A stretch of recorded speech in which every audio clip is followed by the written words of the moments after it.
Well, howdy, everybody. Welcome to the Procedurally Generated Show. I'm your host, Tony. Sorry about the squeaky chair in the background. And joining me this week, I've got Ethan. You introduced your squeaky chair before me. Hey, the squeaky chair spoke up before you did, so it's like I'm getting my time in the sun.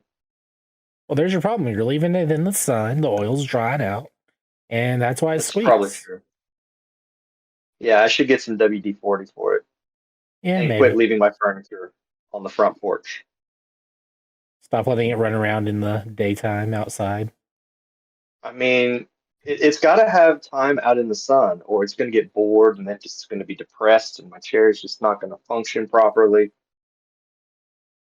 That's what I've been doing wrong all these years. Oh my Yeah, goodness. you got to keep your chair happy, or I'm bad a things happen. horrible chair owner, man. Hey, there's still time to become a good chair owner. I'm doing Not good by too. this one so far. Well, there you go. That's all that matters. You Like, can't go back and fix those mistakes of the past. it's like I'm sitting in it. I'm wearing pants. What Always more? good. What more does it want?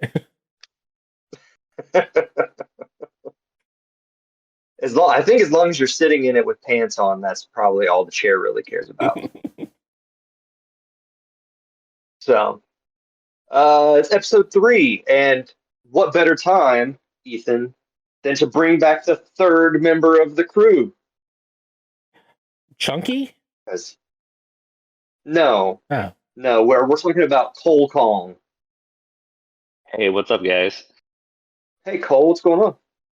Not much, just, I have a squeaky chair too, but I don't own any chairs. I just rent. Smart. That seems more expensive, actually. Yeah. Like, I don't know. It depends on how much you're paying a month for that chair. Well, right now, nothing, so it's free. Oh, well, you can't beat free. No. So, all right. Let's not turn this into the chair podcast. Let's turn this into something else. Maybe a future episode we'll talk more chair. Like, what's your favorite? We'll do the chair. Your favorite material to sit on. Your favorite type of cushioning.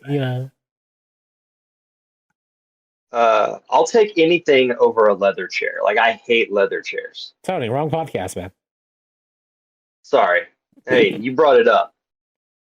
You asked me what my favorite chair material is. I was just bringing it up for the sake of podcasts, so listeners, viewers, whatever source this is coming to you from, you would know what to expect on that podcast, whatever it may or may not happen. Now we're going to have to make it happen. Oh, I know. The chair we're going to have to have a seat. Chair cast. I've done one on donuts. I've done 2 on Oreos for some reason. Thanks, Jason. So yeah, might as well do one on chairs. Might as well do one on chairs. That's a great name for a show too, by the way, Cole. The what? Well, have a seat. Oh yeah, have a seat. Yeah, that's a perfect name for a chair podcast. But we'll put that one in our back pockets, save that for later. Let's talk about some video games, because I know we've all been playing some video games. Yes. So Cole, you've been out the longest. What have you been playing? I've played a lot of games. I mean, there was Destiny. They kind of had the end of their stuff in Destiny 2. I just finished up Cult of the Lamb. They had some DLC and stuff come out, and now you have co-op. Nobody Rules the World. That's kind of an older game, but it seemed really cool. And then I finally put to use the PS5 for the reason I had bought it, other than Helldivers, of course. I got Baldur's Gate 3, so now I can D&D on the PS5. Nice. I've put about maybe 10, 15 hours into it. I haven't got very far because I've been dying a lot. Yeah, that happens. Or I've made like a few decisions where I was like, I want to play this game this much. Like, okay, I'm gonna make my mistakes and I'm gonna roll with it and stuff. Like if I accidentally if I tell someone that, yeah, we're gonna serve the Dark Lord or whatever and stuff, then you're like, yeah, let's just say we're doing that, so that way they think that at least for now. Yeah, but do I really want to serve the Dark Lord? No, I don't want to serve anybody. I want to just. I found that the favorite thing I've done in the game so far is I've cast Speak with Animals, and then just there's animals all over the place, and you can talk to them. Yes. So you're trying to turn Baldur's Gate 3 into Animal Crossing, is what you're doing. Basically, yeah. Like the people, like and they're like, "Hey, we have problems." I'm like, "Yeah, you go handle that. I'm gonna talk to this squirrel. What's this rat got to do today?" Man, But there's yeah, a place in Act 2 you're just going to love. yeah, I'm really enjoying it so far. I haven't done a lot of the storyline. I kind of feel like I might be underpowered in some elements because it's so much. A lot of the gameplay has been so far has been people like I'll attack someone and then they'll be like, "Oh, I'm gonna call for backup," and then there's just 1,000 guys fighting. And Okay. so, See, you're and doing it wrong. You got to be more stealthy. yeah, it's very much you want to be as sneaky as possible to get stuff done because there's too many places where you're going to fight like 15 guys, and inevitably you lose those fights. Of course. Of course. That sounds kind of like the way I played Fire Emblem. Like a lot of people, Fire Emblem has the permadeath thing, and everybody, you either love it or you hate it.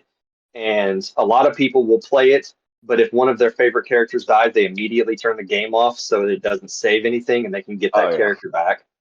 But I'm like, you gotta roll with it. War is a terrible thing. So if your little, peasant who you've brought up from a nobody who just barely could hold a spear to now one of your best fighters, if he somehow dies, tough luck. You gotta just roll with it.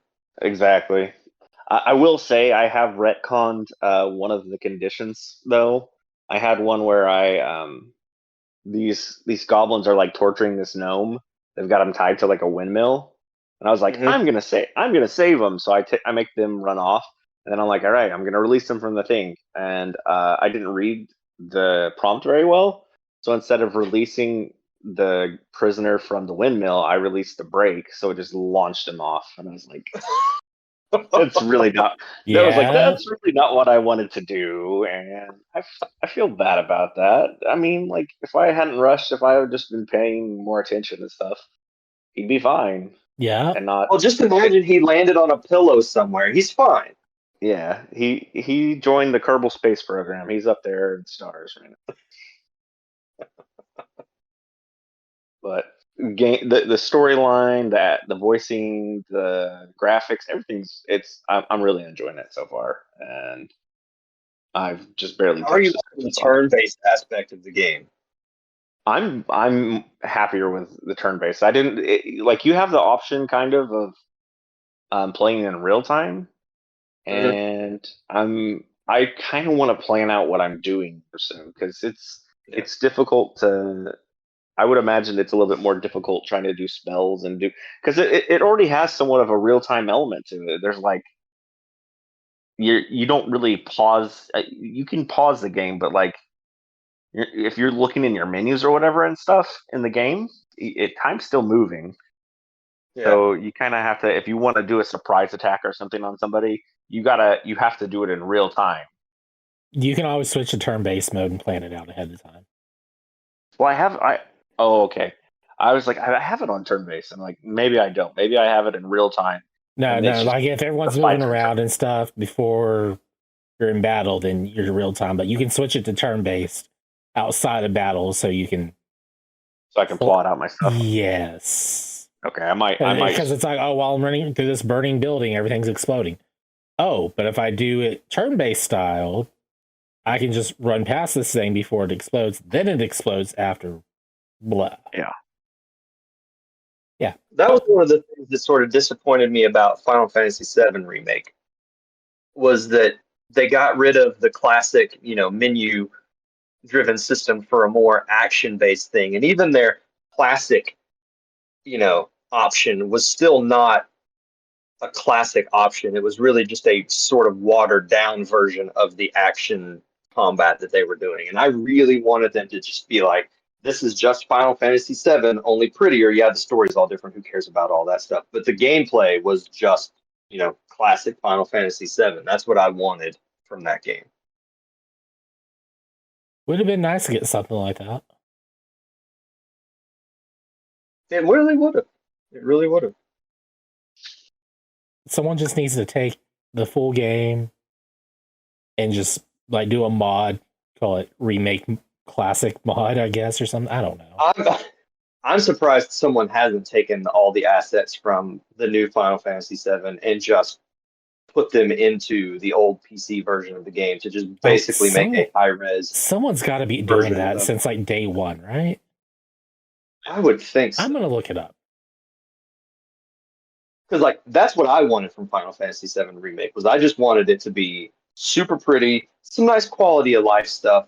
Get rid of the save points and you can save anywhere, do all that kind of stuff. But not to just basically make a different game altogether and call it Final Fantasy VII.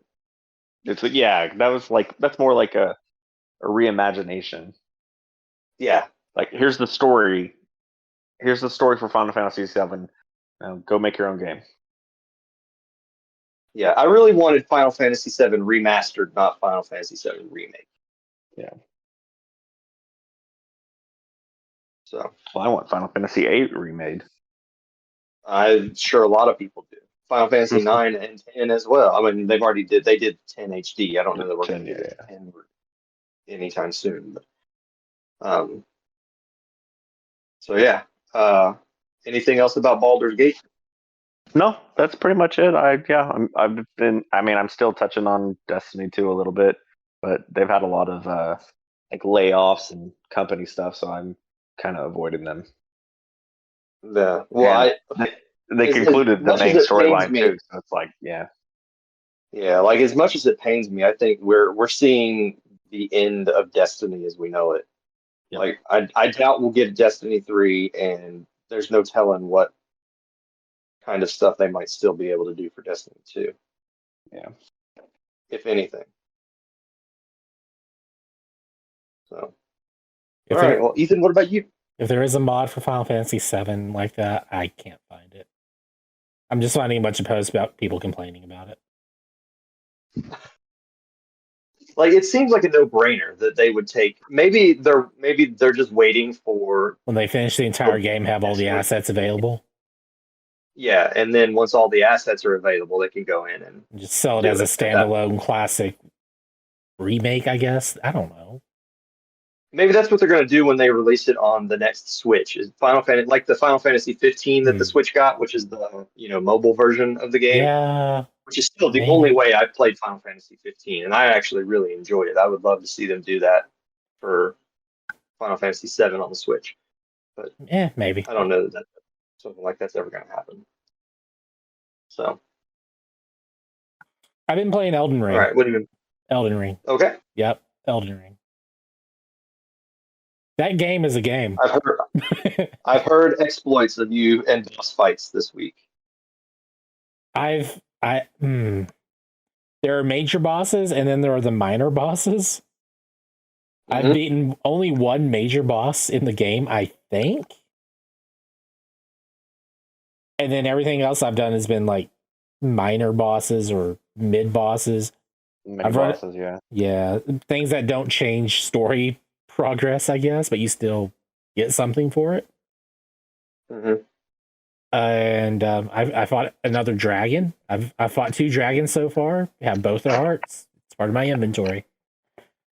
You're just lugging around dragon hearts with you wherever you go? At this point, I am, yeah.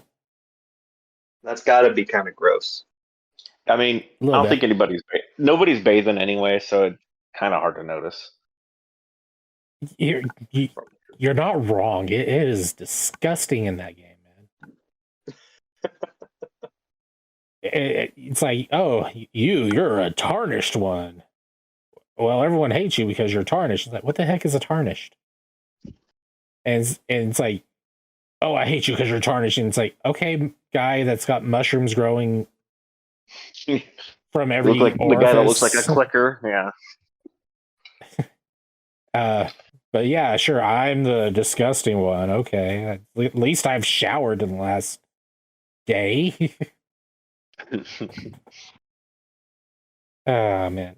In fact, I did. I ran into a character today, and he's a respawn character, so I can keep fighting him all I want. Not that I'm going to, because he was horrible to fight, or she, this person.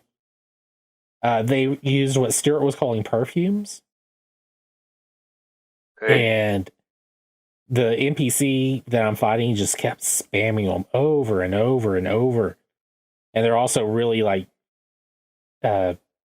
agile, so they're like fast and dodging around and stuff, and just had massive range with a direct attack or a full 360 range around them with these perfumes that just, you see a white powder go out and then it ignites if it hits you or something. It's just constant with They're these. attacking you with anthrax. Basically, yeah. And as soon as Stuart said perfumes, I remembered hearing a story about when the DLC released, that perfumes were way easier to obtain. Mm-hmm. Because apparently you had to work your butt off just to get like one to use one time or something. And now it's like, oh yeah, you just go and farm this stuff over here. It's quite easy to do. But that's if you only in the DLC part of it. So I don't know, but this guy, like every attack, if it wasn't a physical attack, it was ranged with this perfume stuff. And I felt like that's just cheating at that point. That's why it's so rare, man. He's using it all up. He's using it all, yeah. Beat him, felt happy, saw that he respawned because I had to go recover. But nope, we're going to avoid him, cross this bridge, and had an actual boss fight right after that. And I had to keep respawning to try to beat this guy. But right now, best partner in the entire game, best summon, Jellyfish. Jellyfish, definitely. Dude is the hero of, well, Hyrule, Elden Ring, anything. He is the hero. Bottom. Exactly. You summon this guy out, he is a jellyfish. He's about like half your size. He floats and flies around, can teleport. He is purple, gives off a purple light. So he's his own night bright sort of thing. He does some physical attacks where he slaps you with his tentacles. Not much damage. What he's known for is spitting poison, and he has a pretty good range on that. So he'll poison an enemy, and I just have to wait for him to die from poison. Really nice. Mm-hmm. That's handy. And usually he can take a beating. Some people he can't, like the boss I fought today. It was quite sad, but he did his purpose on one of the later attempts. He was distracting the guy enough. I got in there and just I destroyed. I think he ended up dying to the poison or something, or maybe I got the last hit. One or the other. Yeah. But seriously, I'm like all in on this jellyfish guy. If I can upgrade that one for future use, I'm going to. Because I'm just so happy to summon that thing. Yeah. Well, that's going to be your trusty companion through the rest of the game. It's basically my Pikachu. Nice. It's like, all right, Pikachu, let's go. Jellyfish, I choose you. You have to give him a name. And if it was me, it would just be named Jellyfish. That's how I name all of my Pokemon. It's just whatever their Pokemon type is. I usually just leave the name as what it is. So. But this, we need to classify it because it's not a normal jellyfish. He's a summon. So he's got to be special in some aspect. I do kind of remember that jellyfish being in Final Fantasy VIII. Jellyfish gets around, apparently. It's been a number of years since I played 8, man. I don't read. I have the I have a remaster of that, and I have not played that. I have it like twice. Oh my goodness. As for Elden Ring actual gameplay stuff, other than complaining about stuff, just going around, I'm exploring the Midwest area of the map. Okay. Iowa. Iowa. So I'm trying. I think I'm trying to go north, but I ended up going to the over a lake, and I'm on the east side of it now. I'm going north. I'm working my way up north, and there's some girl. She's blind. She wants grapes or something so she can see. And I've found one, and now I need to get two more, and then her quest line should be done. I guess I don't know. How are grapes going to help her see? I don't know how the grapes help her see. She's like, oh, if I take one, I can see a little light in the back of my eyes. Okay. He's just gonna replace her eyes with the grapes. Probably. Yeah. But yeah, people on this game, they're either really interesting or really weird. That makes sense. Or both. Well, yeah, like that girl is that first time I meet this one character, and she's just, oh, my wolf is here. I'm sad. Go away. It's like, nice to meet you too, lady. It's like, do you know what I just went through to meet you? Ugh. Cole, you saw it was the wolf or the tunnel with all those monsters in it. They got out the other side, and there she is. Yep. Yeah. But yeah, that's pretty much it for me on the Elden Ring talk. Okay. So I guess that means it's my turn. Is it? Yeah, what you been playing? Or is the fourth character that's on the show? Who's the fourth character on the show? No, Peach is sleeping on my bed, so it can't be her. None of my dogs are in the room with me, so. Oh, hey. I didn't know we were big enough to get a poll like Christopher Walken. Guys, see him playing video games. It's crazy. The Pikachu. Pikachu. It has apparently been the week of RPGs for us, but the RPG that I have been playing is very different from the one that you guys have been playing. Yeah. Mine, it breaks the news story that we were going to talk about later. Nintendo had a double direct this week, and I am playing one of the games that was shown off during the direct. Was without hesitation went and bought a copy of Peglin on the Switch, because it is amazing. Like, it is a fantastic video game. Let me just describe it for you. Yes, please. There's a play field. It's a single screen game. All the action takes place on one single screen.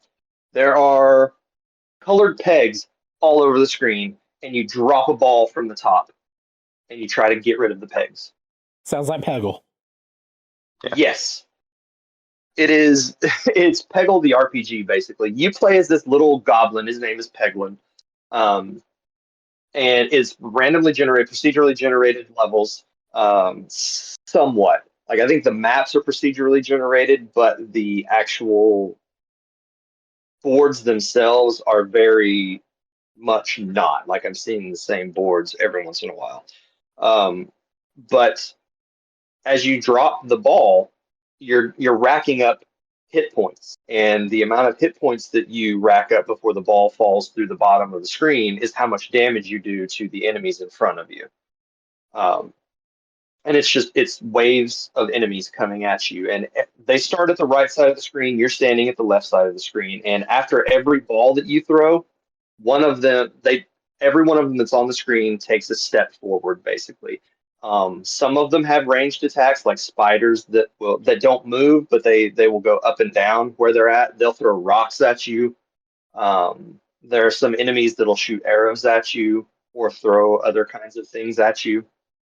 And then there are things like slimes with swords, and so they'll slowly move across the screen. And once they get to you, then they start doing damage to you. So you've got a little bit of time to try to kill them all before they reach you. And then you have balls that will do different kinds of things. Like, some of them will do lightning damage, and it'll pick one spot where the enemies are, and it will just do damage in a straight line from the top of the screen to the bottom. And so if there are multiple enemies, it'll hit multiple ones of them.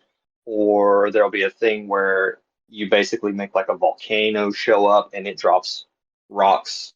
It erupts and then drops rocks on some of the enemies. There are spaces or pegs on the board that if you hit it, all of your damage is counted as critical, and so you do double damage to whatever you're fighting. There are pegs that will basically refill the board. So if you're good enough, you can like do a whole bunch of attacks, hit a peg that reloads it, and then another peg will like shoot the ball back up to the top, so you can kind of do a second round of damage for one ball. And then every space, when you go to the map screen, you'll go to the level, and then you'll see below it, each place branches off, and so the map gets bigger as it gets closer to the bottom, and then it kind of shrinks as you get to the boss. So you have these branching paths that you can choose, and sometimes it'll have a question mark and it'll be a random event. Sometimes it's just a chest that drops. Sometimes it's a fight. Sometimes it's you'll have these scenarios where it's like you walk up to a lake and you see 3 pegs in the water, and you can reach one of them. Which one do you choose? And it'll give you 3 options. But a lot of times you'll get a bonus, but then it'll take like you'll get damaged if you want to take the really good peg, or you can take a peg that's not as good and you won't take as much damage.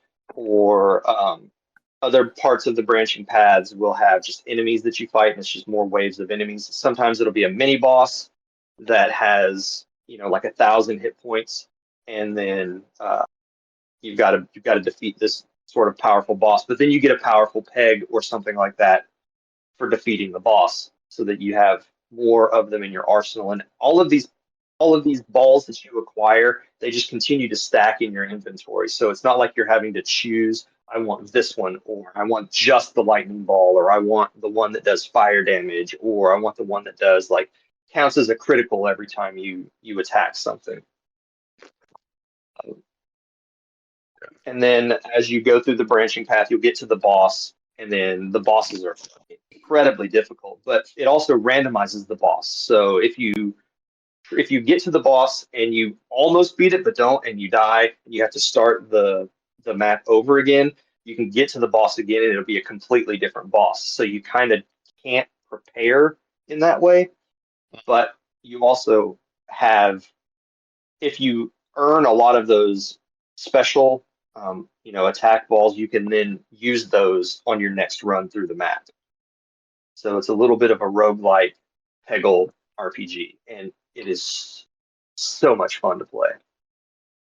You got it on. You get it on what, Switch? It's on Switch. That's the one that I know it's on. I don't know if it's on anything else. Yeah. Let me No, see. it says it's on Steam, and it's also on Android and iOS. Okay. Nice. So yeah, it's really good. Like, I am enjoying it so much. If it's on my phone, I'm gonna have to get it on my phone, even though I take my Switch with me basically everywhere I go. Yeah. Always have a backup. Exactly.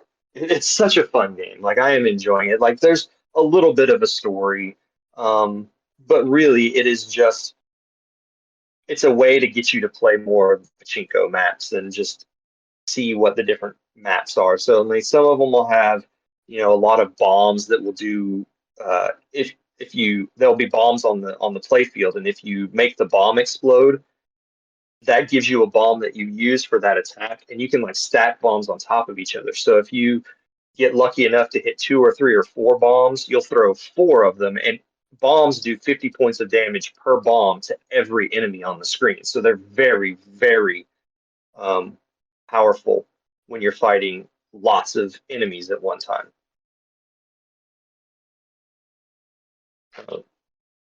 But it's just a fun way to play Peggle. Yeah. I was really surprised when I saw. I was like, "This looks like Peggle," and then it's just, oh, it is Peggle, and it's not. It is Peggle, but there's more. Yeah, it was really awesome. Yeah, it's more than just Peggle. Yeah, it's so good. Like, and the art style's cute. Like, it's all, pixelated, pixel art, old school looking stuff. It's not super high detailed. Like, characters are not amazingly well done, but they're cute, um, And that's all that everything matters. about the game, everything about the game is just like it's adorable, it's fun. It's so good. I think it's $20 on Switch. It's free on mobile. I'm assuming there's probably, you know, ads or microtransactions or something. Mhm. Of course.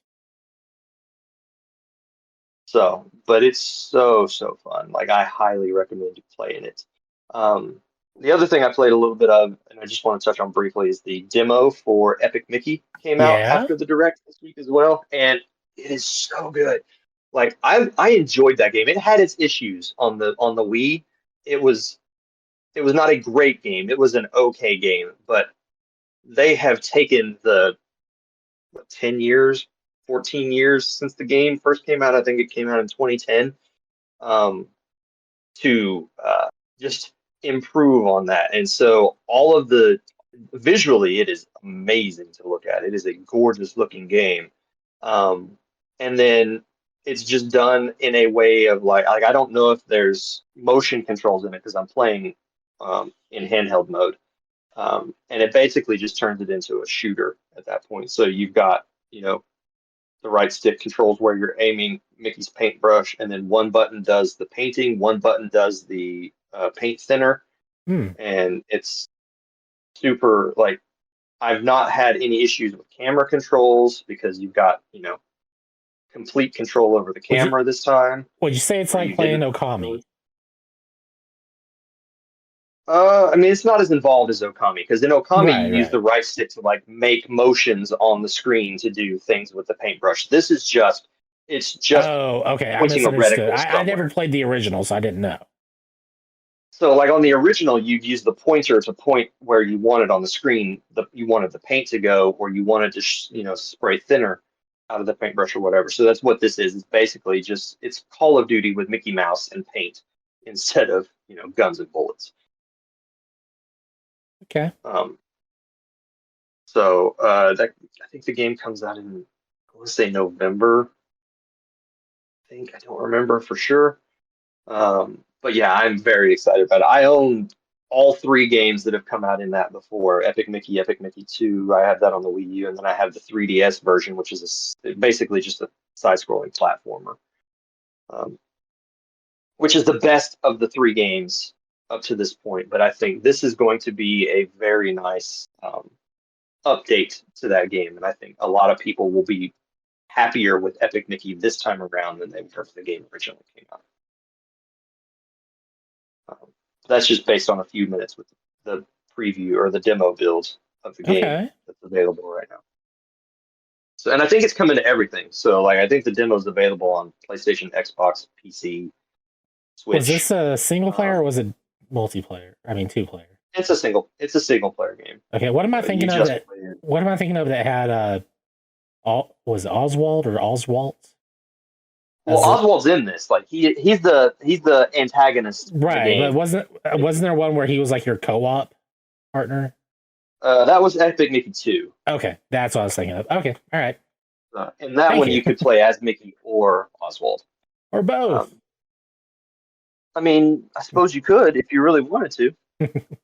I don't know how successful you'd be, but I'm sure someone's yeah. done But it. Epic Mickey 1 was just a single player game. So, but that is all that I have been playing. So, you want to talk Nintendo Direct or PAX West / GDQ? Let's do Nintendo. You seem really excited about that. I mean, there was a lot of stuff. I was actually very pleasantly surprised. Like, it was not a direct that blew me away. It was a double direct, basically. They did a partner showcase and an indie direct on the same day. Right. Or Indie World. So there was a lot of stuff. It was like 40 minutes long altogether. Each of them were about 20 minutes a piece, and they announced quite a bit of stuff that was I'm excited for. But like the last first party Nintendo Direct was amazing. This one was good. It was not great, but it was good. There's a lot of stuff coming. We're not going to go over everything. There's just too much to cover, but the big ones are the partner showcase ended with the announcement that Yakuza Kiwami is coming to the Switch in October. The And The prophecy has been fulfilled. It's the remake of Yakuza 1. So we are finally getting some Yakuza games on the Switch. In America. Um, yes, I hope this is not the only. Like we got what was it 2 and 3 on the Wii U in Japan? It was 1 and 2. 3 was its own thing. It never came to Oh, I don't think it came to the Wii U. I just remember 'cause you there telling was Micah, and then yeah, yeah. good So times, good this is times. we're getting the remake of the first game coming to the Switch. That comes out on October 24th here in the States. A new Rune Factory game was announced that I think looked really good. Like Rune Factory, if I you don't know what Rune Factory is, it's Harvest Moon, but it's fantasy. Um, I was really I wasn't excited by it. I was like, okay, I get it, but it's just weird. It almost so seemed like this one, it's like, hey, you know that thing they did in Zelda on Zelda Breath of the Wild and the other thing, let's do that too, and that's basically what they did. yeah. So, but I mean, this is if you like Harvest Moon, these are the kinds of games. Like Rune Factory has become its own thing. Like it is a long running series by itself at this point. So you have the farming simulator stuff, but then you also have the dungeon crawling stuff, and they try to integrate the two together so that things you do on the farm will help you when you're dungeon crawling, and things you get while you're dungeon crawling help you while you're farming. And you could also though just play the farming. You could play the dungeon stuff. It's sort of choose your own adventure Harvest Moon type thing. Um, but this one is set. I think this may be the first time. It looks like it's set in like a feudal Japan setting. And so there's like dragons and all kinds of Japanese related things in the game. Yeah, I was trying to find it so I could get a reminder of what it was. Uh, I'm not we're getting seeing it. a remake of Legend of Heroes Trails in the Sky is coming to the Switch. It's like what, The, second, like the third remake of that game? Something like that. Um, the Legend of Heroes, like the Trails series, has numerous games in it. It's a long running RPG series, but it's just sort of getting popular over here in the States, I think. In like the Um, last 5-10 years, yes. yeah. So, so we are getting a remake of that game. Uh, the thing that I'm sort of the most excited about, and hopefully that means there's more stuff like this coming, is Konami is releasing the 3DS Castlevania games on Switch, and they're out now. You can actually go and buy it. It's Yeah, Castlevania it was Dawn out of day of. It was really awesome. Yeah, so it's got Dawn of Sorrow, Portrait of Ruin, and Order of Ecclesia. Yeah. Those 3DS games, but it also has the release of the Haunted Castle arcade game and like uh, a remake of that as well. Yeah. So there's like two versions of Haunted Castle in this package, and it looks like I haven't picked this up yet. I am going to pick this up because I have the other Castlevania collections on the Switch, and I think that brings the total of Castlevania games to like 14 on the Switch now. So like most of the series, not all of it, um, most of it is now available on the Switch. A bunch of And the good ones are on there 25 bucks. anyway. Yeah. Good price Like too. it's a crazy good deal, and the way they've done it is really um, it's really well done. The way they handle the like DS stuff on a Switch, and you have different options where you can put the screens. You can have them top and bottom. The default is sort of the bottom screen on the no, or the top screen on the left, and then the different bottom screens because there's like a map screen and then there's an inventory screen or a stats screen, and both of those are over on the right side. So it's got kind of this like three screen layout for the Switch, so you don't have to like switch back and forth between the map and all the stats, and you can uh, see all of the information to play the game all on the one screen. Yeah, I was wondering how It's that a part worked. I hadn't looked into it. it's a really well done thing. And then, of course, like with the other Castlevanias, it's got art and music and kinds of stuff. They crammed this full of stuff, and it's $25. So it's a crazy good deal.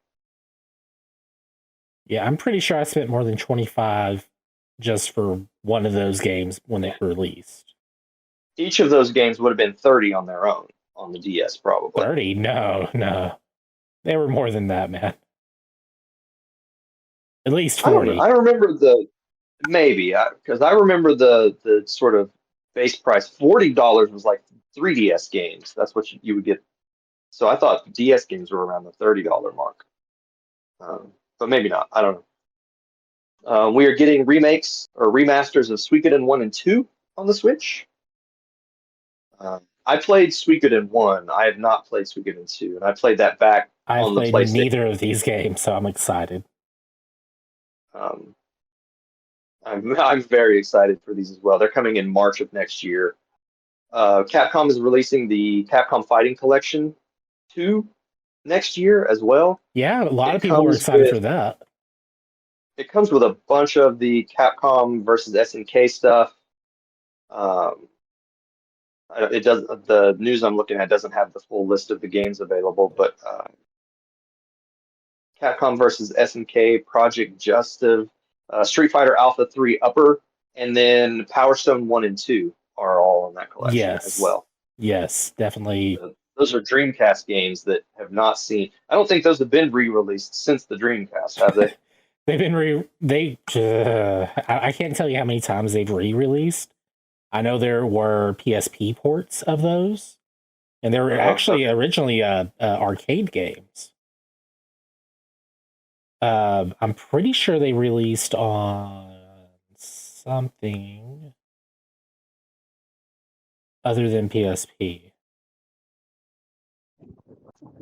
Anyway, it doesn't matter. If you've never played them, now's a great time to play them. I've never played Power Stone. The second one is a lot more party based, so it's like play it with 3 other people. The first one's just, if you have 4 people, it's a fighting game. If you have 2 people, fighting game. Or you can just fight the computer. Whatever. Okay. Let's see. They also announced that the Marvel vs. Capcom Fighting Collection is coming to the Switch. On September 12th, it'll be available digitally, and then it'll be released physically on November 22nd. It's already out. I think it's already out on the PlayStation, and it's not coming to the Xbox. Like, it has not been announced for the Xbox at all at this point. Oh, wonder why. Because Capcom hates the Xbox. I don't know. I don't know. Just limits your fighting game audience. There are 2 more Five Nights at Freddy's games coming to the Switch. Help Wanted 2 and Security Breach Ruined are coming to the Switch. No release dates yet, just holiday 2024. So if you need more Five Nights at Freddy's on your Switch, that's coming. The Switch is getting its first Sims game, and it's not what you think. It is not Sims 4. It is a re-release of My Sims for a Switch. Those games looked very adorable. They are. My older 3 kids loved the My Sims games on the Wii. That's it. This is called My Sims Cozy Bundle. It's My Sims and My Sims Kingdom, which are the first 2 of the, I think there were 5 My Sims games released eventually. It's not the best. The best one is My Sims Agents, which is sort of a spy. They throw in a bunch of spy stuff on top of the My Sims formula. So I think Animal Crossing, sort of, but with cute humans instead of cute animals. And it's just you go around, you help everybody. They want you to build things. So like one of them would be like, I need you to build me a table. And then you go back to your workshop and you take all of the things that you have mined, like rocks and trees and all kinds of stuff, and you take that and you build a table, and then you take it to them and they give you stuff, and it's just a good time. It's fun. They're adorable games, super adorable. We are getting a remake or a remaster of Tales of Grace's F in January. That's like the So- second time that's been remade or something. It's really Yeah, I weird. know it's been done at least once. But But this will be the it's- first time it's available on Switch. Right. And I think it's coming, what, to PS5 or something? I don't know. It's coming to the other stuff too, if it's not already there. Yeah. Yeah. I think that was actually like the The- first one in that series I played as well. Yeah, I have Tales of Arise right now that I'm trying to play, and I keep starting it and then get distracted by other Yep. stuff. And Because it's not Final Um, Fantasy. well, it's not Dragon Quest. There we go. That's your um, Final Fantasy. Got it. That is my Final Fantasy. If it's a Dragon Quest game, that's what I'm going to play. Speaking of that, Dragon Quest 3 got a new trailer. It's coming out in November. It looks amazing. I It's cannot wait for Dragon adorable. Quest. I love the 2D sprite on the 3D stuff. Just more It of looks that. so good. Oh gosh, what was that series called? Octopath. Just more of that style. Octopath Traveler. Yeah. Yeah. But playing 3 and then having to wait until next year for 1 and 2 is going to just be killer. I wanted all 3 of them to be released in one package, but unfortunately that's not happening. Balatro got a free update. If you like card games on the Switch, I don't know anything about Balatro other than it has cards, and It's a very complicated yet simple card game. they showed off collaborations with The Witcher 3, Vampire Survivors, and Among Us. And Dave the Diver. So there are decks now in the game based on those other games. So Yeah, it's what you it's like like a free update or something, I think. yeah, it's free. It's a free update. So you can just go and update the game, and you have all of those other new decks. The makers of Gris are releasing a new game called Neva. Looks gorgeous. Don't know much about it. It other looked than weird to is- me. I was like, what is this deer that came out of this tree and then turned into a Yeah. tree? What the heck? Which turned into a human that had demons coming out of it. It is a weird looking thing, but it is the art is gorgeous for that. It was the same for Gris. Like, I have no idea what is going on in Gris, but those games look beautiful. We're getting a release of Civilization 7 on the Switch in February.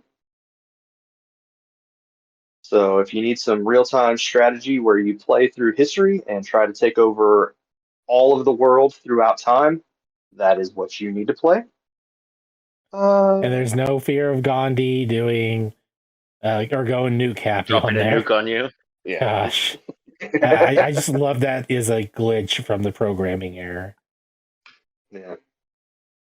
Would either of you be interested in cleaning up Shrek's swamp? Absolutely. Well, you're in luck because Power Wash Simulator is getting a Shrek DLC. Oh yeah? Oh my gosh. Yes. So you will be finally able to answer the go question. and the question. What are you doing in my swamp?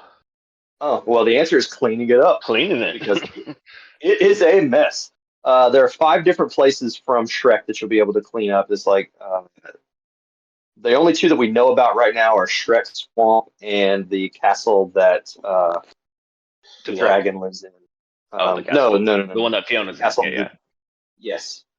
And then there are 3 other locations that they haven't talked about yet. That will be paid DLC. It will not be free, so you will have to pay to listen to All Star while you're dressed as a knight, power washing Shrek's swamp. So, Sea of Stars is getting DLC that basically turns it into Chrono Trigger. That's what it looks like to me. They're going to be releasing a new sort of campaign called Throes of the Watchmaker. Yep. And it is the crazy thing about it. It is free, and like so, this looks And like it the looks kind like of thing Chrono Trigger. Yeah, it looks like Chrono Trigger. I have played a little bit of Sea of Stars. I haven't finished it. It's one of those games that is sort of on my embarrassing backlog. of games that I've started and played a lot of and just never finished. Um, so, but if you need more Sea of Stars, that will happen sometime in 2025. That's not going to be out until next year. Let's see, what else? Oh, Patrick Star is getting his own game. So there, you can be ready for that. It's called SpongeBob SquarePants: The Patrick Star Game. Yeah. So if you want to play as Patrick in a SpongeBob game, you can do that now. Goat Simulator 3 came out on the Switch. Okay. So But did you you can know? play as a goat. Did you know goats can't play Tetris? I did not know that, but now Or actually, I I do. guess they And could. well, we'll have to test that because we're getting a bunch of Tetris on the Switch. Yeah, we are. Because a game, it's called Tetris Forever, and it will have, I want to say it was like 14 different versions of Tetris that are going to be available, including, the original NES version or the Famicom version of Tetris, Super Tetris 2, Tetris Battle Gaiden, Super Tetris 3. Battle Gaiden had like 6 Tetris games in there, I think. Yeah, so like there's a lot of, if you want various ways to play Tetris, you'll be able to do that.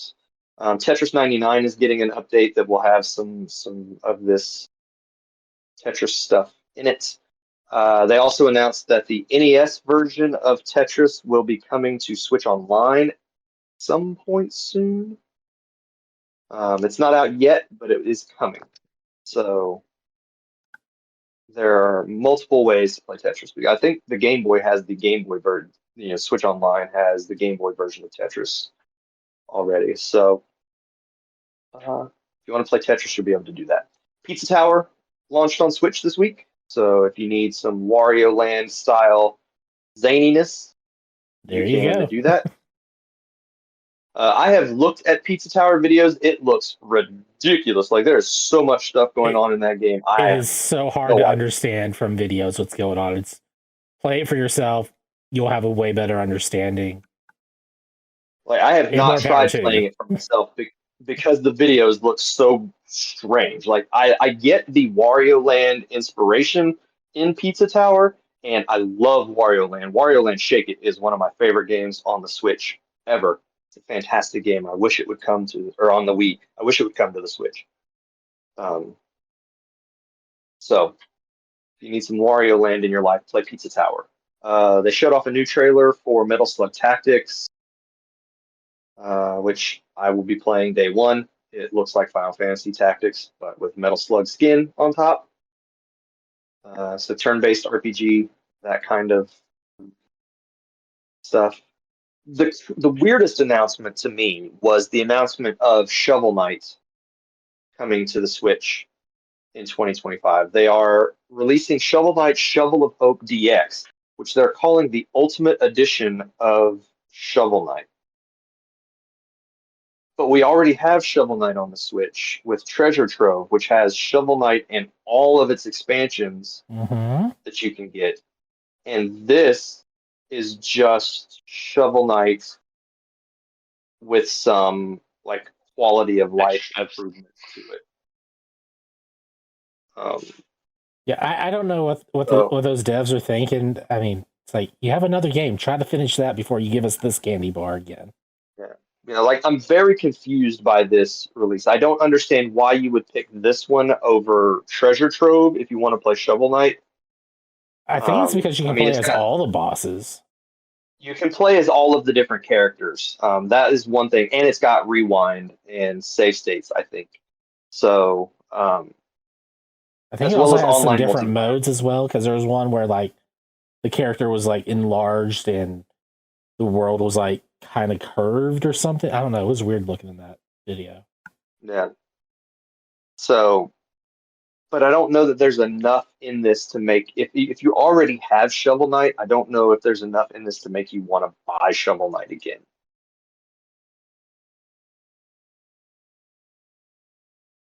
So, I don't know. There's a game coming out called Date Everything, where that's literally what you do is everything in your house can come to life and you can date it. So if you've ever wanted to date the blinds or your lamp or your TV, The toaster. you could do that now. Um, so yeah, not sure. I'll be getting This is that. not the kind of game. This is not the kind of game that appeals to me. So I've never thought. You know what? I really want to know what my lamp is thinking. Your plant? My lamp. Oh, your lamp? I mean, if you want to know what it's thinking, that's one thing. Dating, it's a whole other thing. Well, that's true. He just means he wants to know what his lamp thinks about him. Yeah. Does my lamp like me? No, it Does it doesn't. like it when I unplug it from the wall? Cut off its life source. It's afraid of the dark. That would be ironic. There's a game coming out. It's a top-down roguelike adventure game, sort of like bullet hell shooter looking thing called Morsels. Morsel. Yeah. I thought was like an Animal Well expansion of some sort. It has that same look to it. That's what it looked like to I me. guess. I think you're playing as a rat that got infected with something, and now you're trying to infect everything else. Yeah.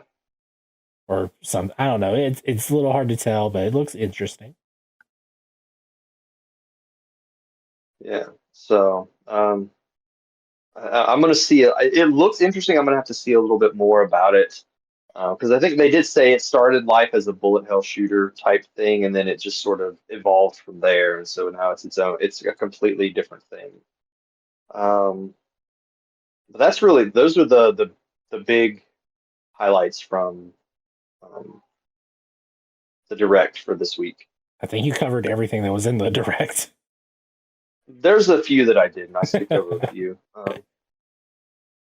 But yeah, so I was pleasantly surprised by there's quite a few things in there that I'm interested in picking up when they come out, if I haven't already, like Peglin.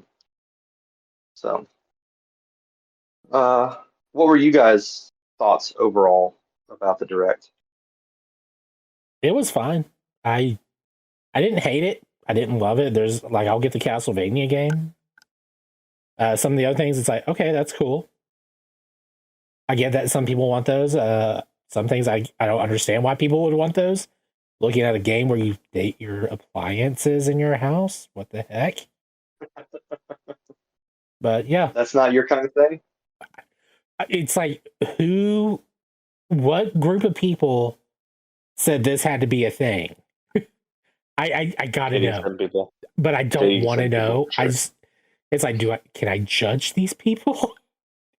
Do I get judged if we're bad? What happens here? Why did this become a thing? I'm sitting here in my bed staring at the fan, thinking maybe the fan's staring at me, laying in bed. Yeah, I Maybe need the that fan. game. It's my biggest fan. Not gonna say That it. Not gonna say it. publisher. Can't say it. Nope. Due to the PG nature of the show, I cannot say what I wanted to say. Oh well. But just keep in mind, it is only a fan. I said it. Nice. So all right, well, there's more on the show notes. What are we talking GDQ? What? So PAX West is happening as of this recording. I think it started yesterday. I'm not sure. Anyway, Games Done Quick participates in there by doing kind of a mini Games Done Quick event for this. Mhm. And so they went live yesterday around 1 o'clock. Is my time? Yeah, it's my time. So they went live yesterday around 1 o'clock. So 11 o'clock Pacific time. Pacific, yeah. Because West Coast. There we go. That makes sense.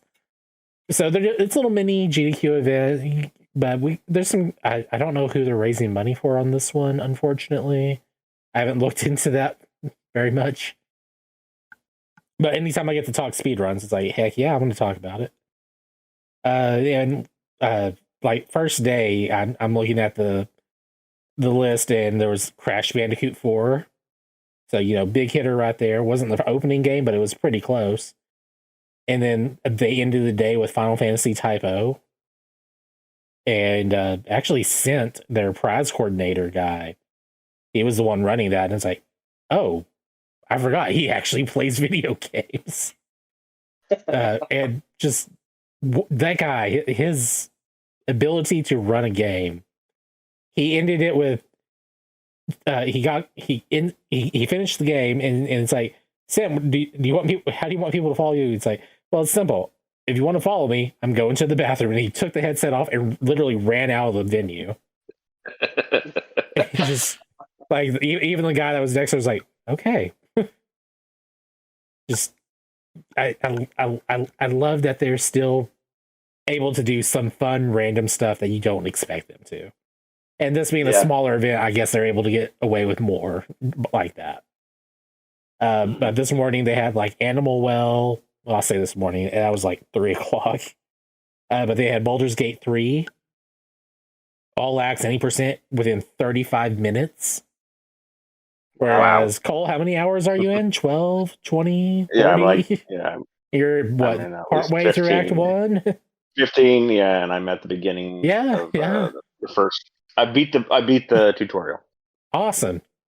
Let me know when you press start. There was a Kingdom Hearts 3 blindfolded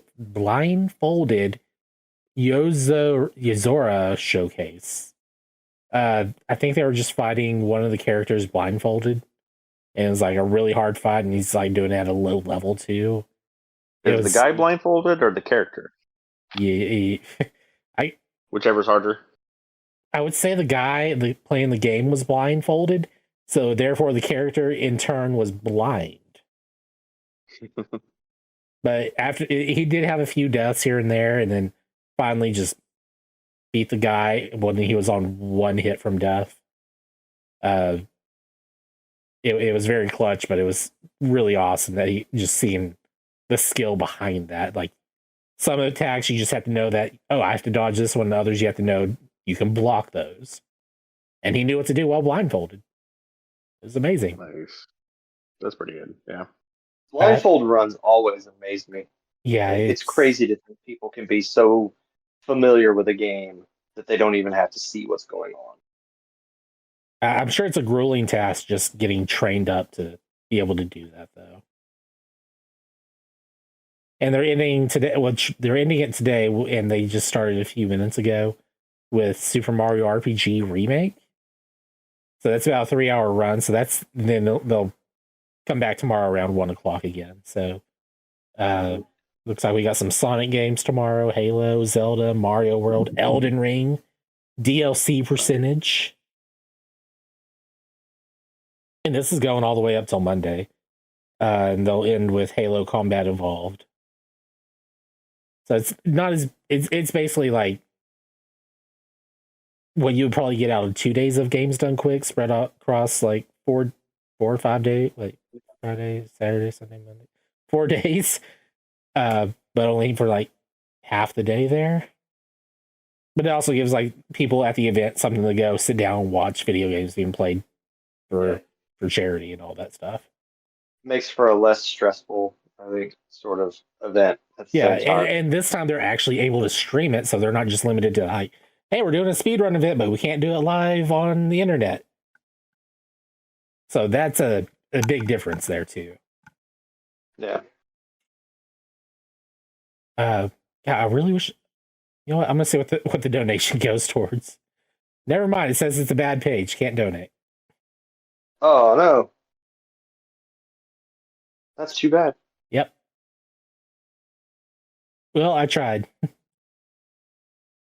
all you can do. I guess it's just for PAX. I have no idea what it's for.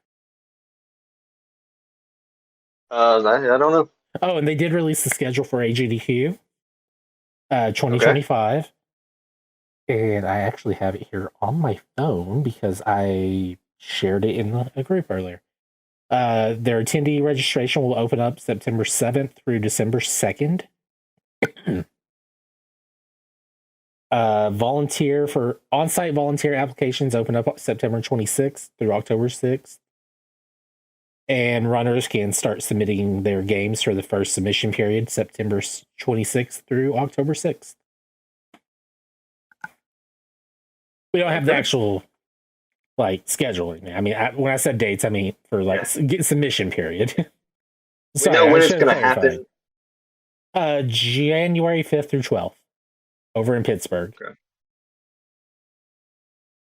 I'm glad that part was on my screen to find immediately. Yeah.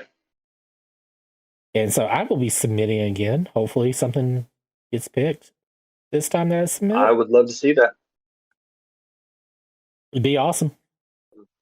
I would love to see that. Might need a couch person. Wink, wink, nudge, nudge. Okay. You don't have to ask me twice. Nope, just 3 times. Yep. No, if you had a thing there, I would be there in a heartbeat. So, I mean, I would. You don't have to be there. I think we can get you in on Discord or something. Oh but no, I'd want to there. go. That'd be awesome. I would want to go. I would love to go to a GDQ at some point. I've gone to 3 of them. I've had fun each time I went. Well, is that it for the show this week? Probably. All right. Well, thank you very much, Cole, for being here. Welcome back. Glad to be back. Thanks for having me. And Ethan, thank you as well. Glad Cole's back. Thanks for having him. We'll see everybody again, hopefully next week. Bye, everyone. Bye. Bye.